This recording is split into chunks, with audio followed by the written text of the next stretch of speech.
Грешни преценки правеха за мен сега. Идват при мен и ми викат, винаги вярваха в те. Просто съм тук да оставя следа, не за хартия. Мърсотия пак по моя адрес, дразни ги, че върху мене насочен интерес. Този рап е процес, който губи себе си. След това едва намерих мене си.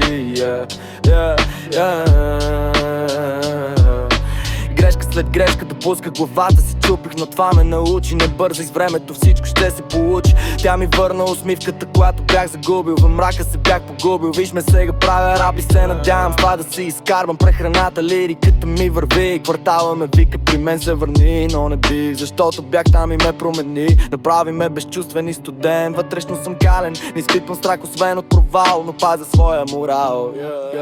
Грешни бяха, но мълча. Не съм аз този, който трябва да ги променя. Не се ли осъзнай сам, затънал по дъното си, братан. Вече нямам се срам, този живот трябва да си нъгъл. Взимам пример от тайфата, мачкам в рап играта. Искам децата ми да казват, татко успя с този рап и каза какво е музика. Всичко около мен променя, виждам хора как страдат, но не се предават.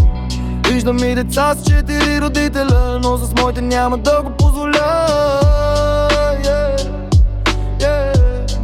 Няма да го позволя.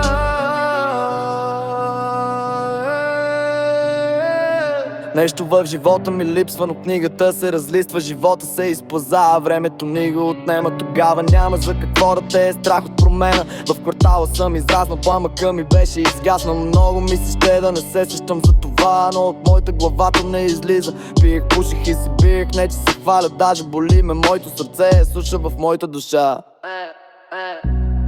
Днес говоря за мен, но не търся им гласа. Всичко писано с палка, всяка дума е следа.